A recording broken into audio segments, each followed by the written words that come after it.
আপনি যে ভেজাল মধু কিনেছেন না তা বুঝবেন কি করে?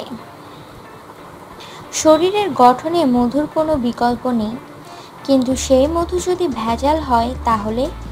একাধিক গবেষণায় দেখা গেছে ভেজাল মধুতে এমন কিছু উপাদান থাকে যা দীর্ঘদিন ধরে শরীরে প্রবেশ করলে দেহের ওজন বেড়ে যায়, সে সঙ্গে হার্ট অ্যাটাক এবং ডায়াবেটিসের মতো রোগে আক্রান্ত হওয়ার আশঙ্কাও বৃদ্ধি পায়।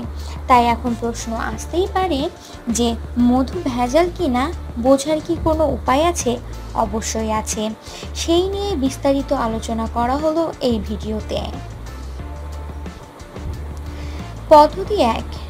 মধু কেনার পর তা থেকে 1 চামচ নিয়ে 1 গ্লাস জলে মিশিয়ে দিন।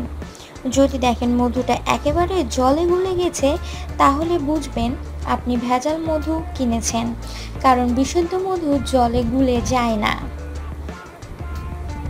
পদ্ধতি 2। অল্প করে মধু নিয়ে জলের উপর কয়েক ড্রপ ফেলে দিন।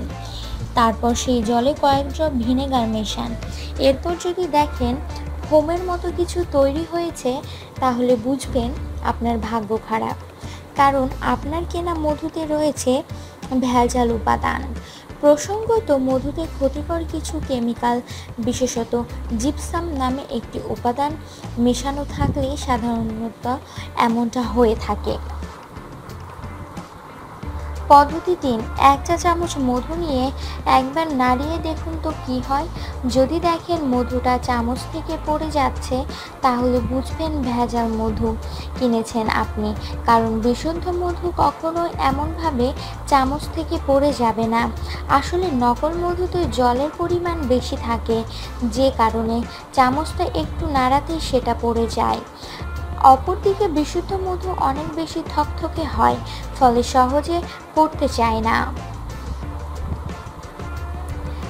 পদ্ধতি 4। 1 চামচ মধু নিয়ে তাতে আগুন ধরিয়ে দিন। কি দেখছেন? মধুটা কি পুড়ে যাচ্ছে? তাহলে বুঝবেন তা আসল মধু, কারণ যেমনটা আগেও বলেছি, বিশুদ্ধ মধুতে জলের পরিমাণ কম থাকে, ফলে সহজে পুড়ে যায়, যে কারণে নকল মধুর ক্ষেত্রে একেবারে উল্টো ঘটনা ঘটে। পদ্ধতি 5। অল্প পরিমাণ মধুর সঙ্গে 1 ড্রপ আয়োডিন মেশান। যদি দেখেন মিশ্রণটা নীল রঙের হয়ে যাচ্ছে, তাহলে বুঝবেন মধুটা নকল।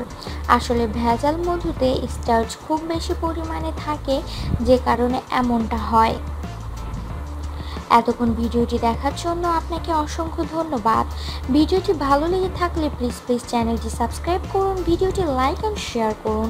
Thank you.